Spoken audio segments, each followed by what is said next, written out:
Okay, good morning. Can everyone hear me clearly? Because we've been doing testing this morning, and hopefully this one works fine. Okay. So actually, this is my first time to market research conference. I found it very exciting.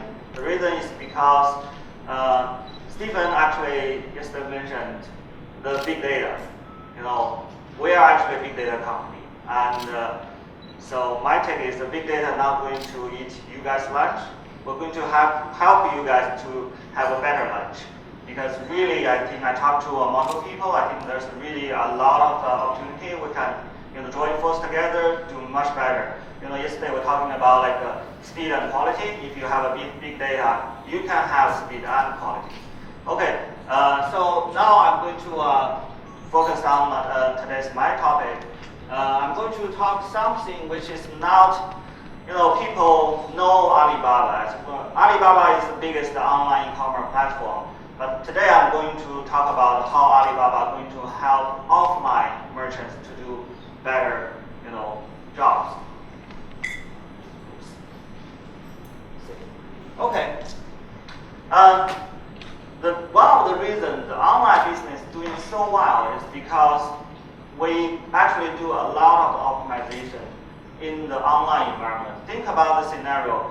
When the customer comes into your website, from that point, going forward, you actually track every single step, the customer's behavior. You know where they come from, what they did on your website, what merchant they put into the shopping cart, maybe taking out later on, how long they have been viewing each product, and all the way to the checkout.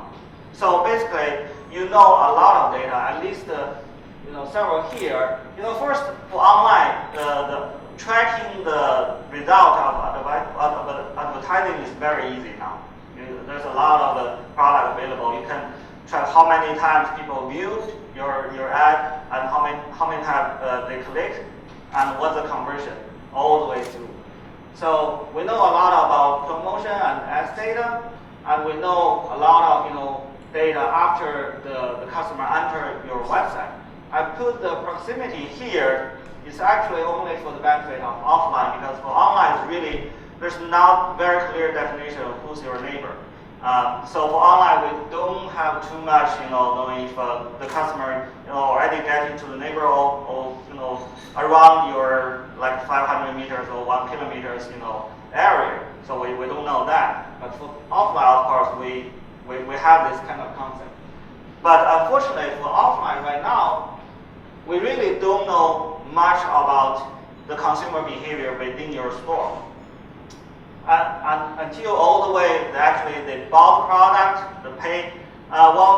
If in this case you don't have any membership, if they pay by cash, a lot of things happen in China. If they pay by cash, you don't know. You don't know who bought your stuff. You only know, okay, this is product being bought by a lot of people. That's all about it. So it makes kind of a disadvantage when you compare offline to online, because with lack of data. No data, we cannot do too much to, we call data-driven optimization. So that's where we try to come in to help the offline merchant. And another reason we help offline is a lot of brands actually grow out of Alibaba's online platform, and they become so big, they started, okay, we're going to open a brick-and-mortar store in the city, and so people can touch and feel our product. And a lot of offline business actually want to get into online. So online and offline gap becomes smaller and smaller.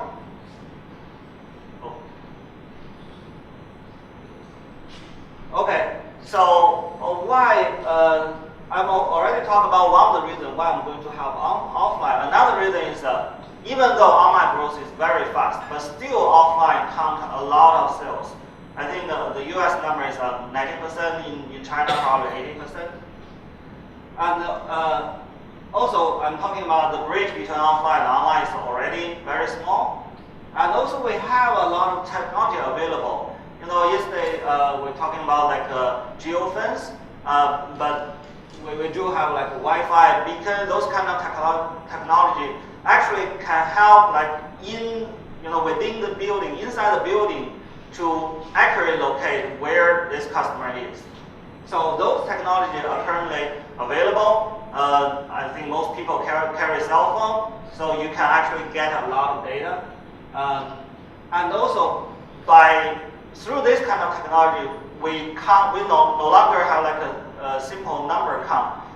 We used to have like a infrared door counter. You can count how many people get in and out of your store. And also camera also can count within a certain area how many people are there, but you actually cannot link the data.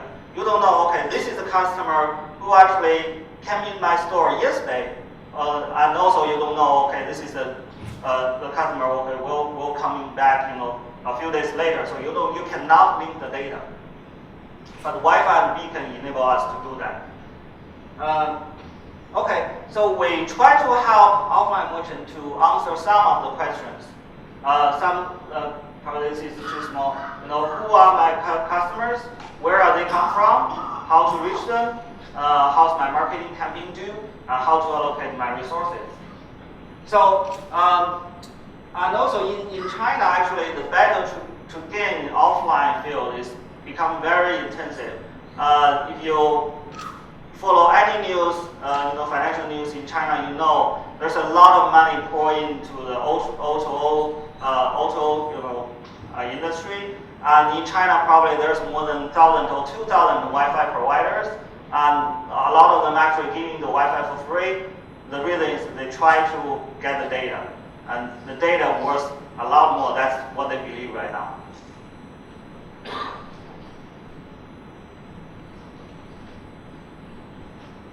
Okay, I'm going to briefly go through how the Wi-Fi and the beacon works.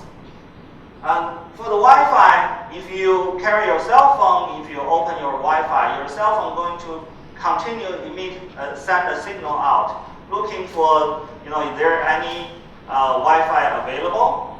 And so the Wi-Fi server, or we can call it receiver, can capture this information. Basically, you can think this information is a unique ID for your device. And then this information will be like transferred to our server, and we will do some encryption. Of course, if somebody breaking our server, they cannot actually recover the data because there's all encrypted. This is for the data safety, for privacy issues. So by doing that, we actually can track the number of devices within a store, and also we can connect those data together, history and future. You can think about beacon is like a QR code. For the QR code, you have to scan it. So we know, okay, you are next to this location. But for the beacon, if you have an app which have a beacon capability, either you open this app or this app can be run on the background. When you get close to a beacon, it's actually the signal will send through your cell phone to the server. Let the server know, okay, this particular cell phone is at this particular location. So in that case, we can link all the data. So this is how Wi-Fi and beacon works. And here's some example. The product we build. The first three is Wi-Fi. This one is like a spider. This one is actually Wi-Fi AP. It actually can provide the Wi-Fi signal. But the first two we call Wi-Fi sniffer. Is that you cannot get on Wi-Fi by having this kind of device. This device can only detect there's a cell phone nearby. This is of course this is a beacon. Okay, I'm going to do a very quick comparison between different offline data collection technologies. The first two I already mentioned. This is infrared, and also camera. The infrared actually very easy to install, and you can get a very accurate count. The door counter, people come in and come out. But as I mentioned, there's no linkage between data, so you cannot link the data. It's just a simple count. The camera is, of course, is kind of like there's no. So in your store, you don't necessarily need to have a door. If you have a camera, you can set up the camera to just looking at a certain area, so you can actually accurately count how many people within that area. But this is a little bit more expensive to operate. Again, it's really hard to link the data. At least now, at this moment, we don't have technology to link the data. But maybe in the future, we will have this kind of capability, because yesterday, the AlphaGo just won the first match. So you can think about how the deep learning, the artificial intelligence technology developed. This is, it's really hard to imagine a few years ago. But we do have some capability. By using camera, we can actually recognize the gender and some demographic information. For example, how old this person. By having this tool, at least you can get some sense of your user profile. Well, there's an interesting actually pilot we're running for the outdoor advertising board. We mount on the camera, and we can real time tell the advertiser how many people are looking at your ad right now, and what's their gender and age range. So this is some interesting experiment we're currently doing now. Okay, now go to the Wi-Fi technology. There's a Wi-Fi sniffer and Wi-Fi AP. Again, sniffer is just a passively receive signal. It doesn't actually provide the Wi-Fi service, and AP is actually provide the Wi-Fi service. The difference is for the sniffer, we can only collect data, but we cannot reach the customer because there's no permission whatsoever. And if we reach the customer by this method, this will be very bad, like a privacy practice. But for the Wi-Fi AP, when people log in, we can have some agreement page, and then we can reach the customer from that page. For the beacon, again, beacon is actually depends on you have this particular not particular app. It's a beacon enabled app. If you have this app, and you can interact with your customers. And for the beacon and Wi-Fi, the advantage is we can link the data. This will be very important.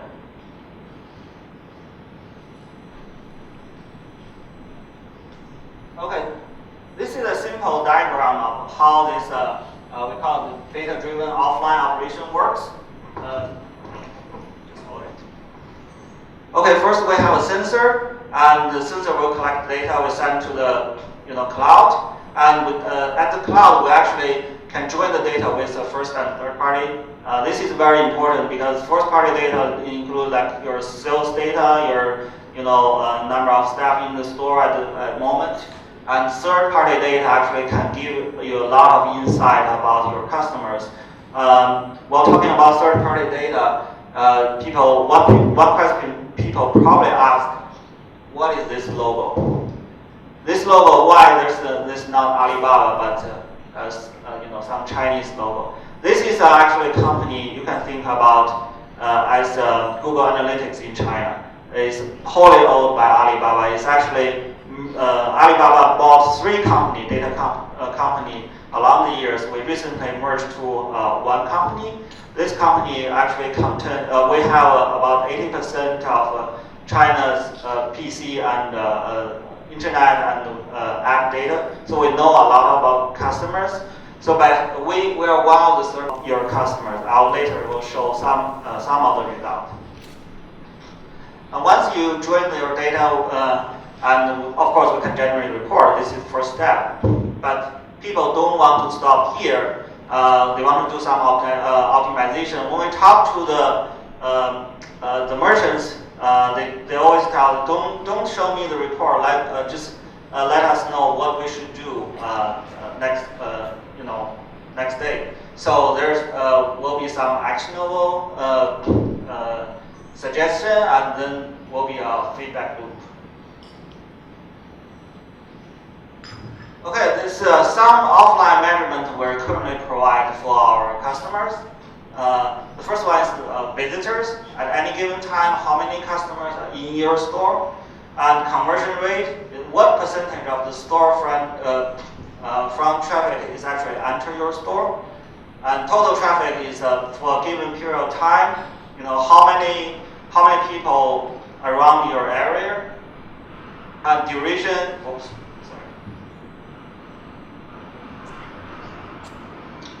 And duration, how long a customer is staying in your store.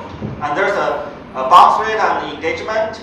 It's basically when the people enter your store and left very quickly.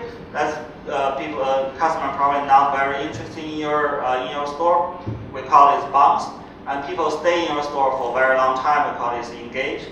And the next two is new customer and repeat customer. I mentioned by using Wi-Fi and AP, actually you can link the customer.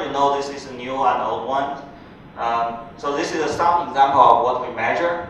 And data integration, I already mentioned, you can integrate with the point of sales, marketing data, resource data, your CRM system, and also third-party data. And offline option optimization, which we want to provide a real omni-channel experience. Currently, the majority of optimization actually is within online and mobile. See, mobile is very important. And also for offline customer, of course, they want to always bring customer from online to offline. But we try to persuade them bring offline to online is also a achievement. And online and offline marketing campaigns, mobile is a bridge. There's one example we run is a certain store. We first measure their store visitor profile, and based on this profile, we actually put online advertising, and then we track after 2 or 3 weeks how many people coming back into your store. Because we have both offline and online data, we can link the data. So this is actually doable, achievable within our the whole infrastructure. And now I'm going to go through some of the cases. I have a few cases, and probably I'll show some of them, and if time permits, I will show all of them. So the first one is actually Double 11 promotion. This is a very big event in China. I think people in Asia must know this. And the customer is a cosmetic retailer. They actually tried 24 store in Beijing. What they measure, they want to evaluate the effectiveness of the campaign. So they run the campaign before the Double 11 period. And what we use is Wi-Fi sniffer. The measure is total traffic and visitors. The graph on your left-hand side is basically the total traffic. This is the total traffic compared with the number of visitors in the store. This is a 24 store combined information. So you can see during this shaded area is promotion period. During this promotion period, the visitor increase a lot compared to total traffic. So that means overall this promotion is effective. But when we break down this promotion into like a 4 region, they divide their store into 4 regions. And then look at the conversion rate by region. They found there's a 2 region, the conversion rate increased a lot, but there's a 2 is actually doesn't change too much. So actually this is gave them a corporate data, so they can look into data and see what happened, what the reason behind it. So this is one example how the data can help the decision in the future. And I mentioned by joining with the third-party data, we know a lot about your customers. First one, we can know the gender and age, and we know the web spending capability because Taobao I think counts a majority of online spending in China. So this is a pretty good reflection of how much you spend your spending of capability online. So you can see this one dominated by the female, and the age is I think is 20 to 29 or something. I cannot even read from here. Sorry. And you can see the spending. This is the spending capability. This is a high, so this is kind of a high-end cosmetic. And spending frequency, this is I think more than 10 times, or more than 15 times. I cannot remember. So basically, they spend very frequently online. So by having this, we have much more than this. We actually know what brand those customers are actually shopping online, and what their other interests. Those will be very useful for you target those particular group later on. Another example is we try to measure like a big event, like this kind of event. We can measure, how the traffic flow, what the people's interest point. This is doing through opening ceremony. This is an IoT device manufacturer. They open a research park, and basically, when they open the research park, they have an exhibit hall. They showcase what their product. So they want to evaluate how the audience, participate and responds to this exhibit. Again, we use Wi-Fi sniffer, and we measure real-time traffic. This is the traffic flow. It's actually tell you how the people moving from one point to another, and what is the major moving path. And the next one is a heat map. So this kind of place is people have most of the interest, and whatever product showing in this area will be probably have most response. The next one is actually the merchandise resetting. So for the offline store, they keep changing their store layout, their window display from time to time. They want to measure, what kind of layout is going to achieve the best result. This is a retailer with a 600 store, and we use a Wi-Fi sniffer, measure conversion rate, duration, revisit engagement, integrate with total sales, average sales. And this is the result for different layout reset. And you can clearly see the number one is have a much better conversion rate, duration, engagement, recency. Then later on, they will look at what the characteristic of reset number one. The first one is continue to introduce new product. The number two is least pricing. They expand the men's department. So normally you spend women's department, you think you will achieve better result, but this is actually different. And the third one, they offer actually 30-day returning coupon. You can see the recency. This is 32. Other reset is much longer than this one. So meaning this coupon is very useful. So even how affect their result. You can see the result is very clear. They have like a 10% increase in new shopper, 19% increase in loyal shoppers, and 2 times faster return revisiting, and 75% increase in duration, and 12% increase in average spending. I'm going to skip this one. And know your customers.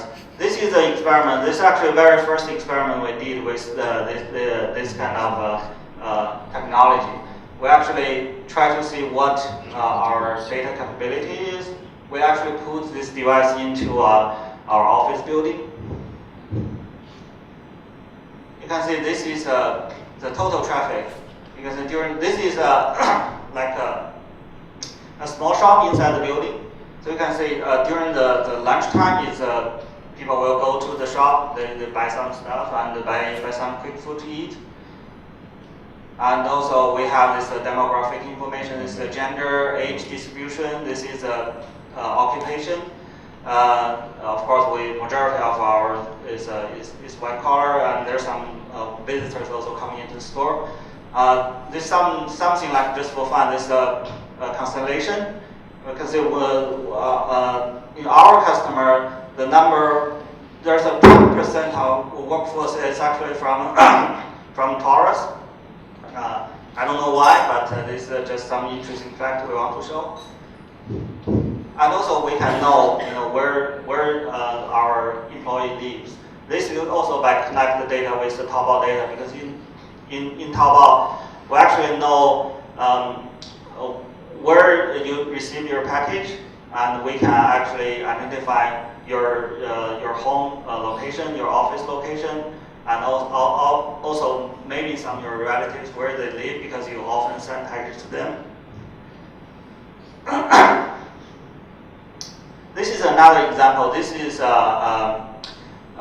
we measure the customer profile difference outside and inside the store.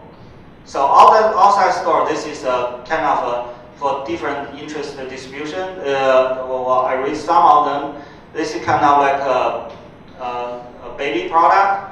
This is a cell phone, notebook, and this is some fast food, and this is some luggage, and the bedding, and home electricity, and shoes, women's shoes, and some sports shoes, and some other.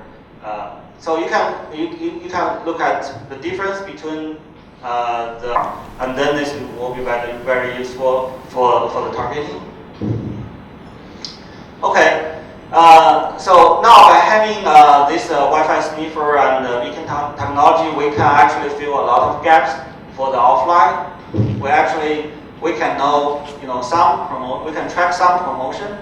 This is another study we did. Is we put the Wi-Fi sniffer on the outdoor advertising board, and we track this customer passing by this board, and then they can enter the store. We can roughly refer, this probably due to the customer looking at your board and looking at your ad and going to the store. Of course, this is not 100% accurate, but at least to give you some idea. Well, of course, we know the proximity very well, because the Wi-Fi sniffer know the storefront traffic and who enter your store. But for the browsing and shopping cart, we use this technology. We cannot get too much data, but we're working on other technology, try to also help offline store. And we also link some like Alipay, the payment system will help the offline merchant link all the data together. So by having this device and technology, the offline data collection and data-driven optimization is no longer mission impossible. And also reporting and data-driven decision making is only the start. And people really know how I'm going to reach and engage my customer, and they want us to provide actionable advice. Those are the future. All right, let's conclude my presentation. And any questions? Thank you.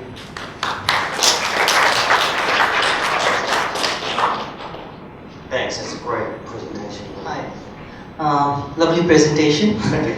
I had one question, rather two questions. We spoke about offline and online data. So what I wanted to understand is how you patch the two data together. So is it like when a consumer enters and you have a Wi-Fi and you give him he accepts the privacy law, and then the email IDs or the mobile numbers are patched with a third-party data? This actually is through we call the MAC address. MAC address actually is a unique ID for a device. You have a MAC address on your cell phone, MAC address on your laptop. A lot of devices have this MAC address. So first we can get the MAC address through either the beacon or the Wi-Fi. And secondly, the majority within China, the majority of the cell phone install some apps from Alibaba. Like Alipay is probably the biggest one. We also have a Taobao, Tianmao, and we also have some like map apps, which is very popular. So by having those apps on your cell phone, we actually can link together your MAC address with your we call it Taobao account. Taobao account is basically the ultra is the final like ID. We link everything together. This is where we link everything. The Taobao ID also link all the cookies online.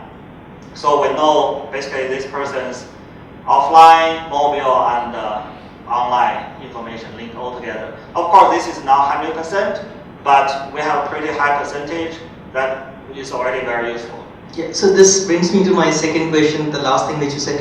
In a typical store, compared to footfalls, how many people are you typically able to track? Well, we did some rough study. On average, there are about 80% people actually open their Wi-Fi, because if you don't open your Wi-Fi, there's no way we can track you. So 80% open Wi-Fi. If you open Wi-Fi, we can get your MAC address, that's for sure. But in terms of how much data we can link to our backend, that's changed. It's roughly about like 60% up to 70%, those kind of range.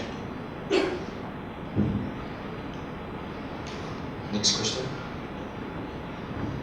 Hi Dan, lovely presentation. I'm Praveen from MRSI Korea. My question is, you mentioned earlier on that you will be in a position to identify the gender and age of the customer. How do you do that?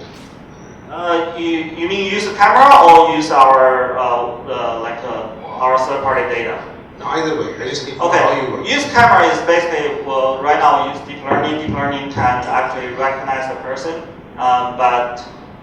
so to recognize this is the gender is the first step, and age we can do this with roughly about like 80-70% accuracy. But this depends on the training data. If we have a lot of training data, we can increase it. And for the online, we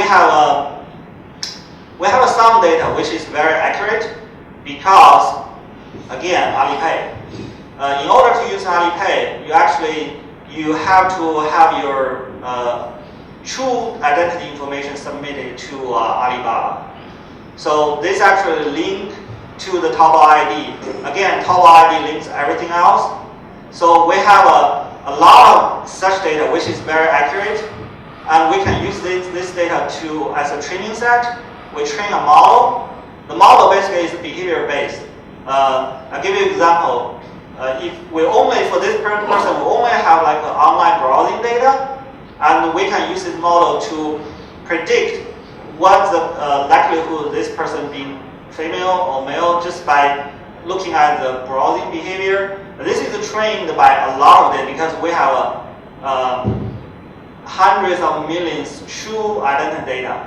So we can have a very good model. So this is where we get the demographic information. Lovely, thank you. Okay, if there's no further questions, put your hands together for Leo Breaks. Alright, thank you. So I'll be around for the day. If anyone want to do cooperation, because we have a lot of data, I think we really can help you guys to do market research, talk to me. Alright, thank you. Thank you.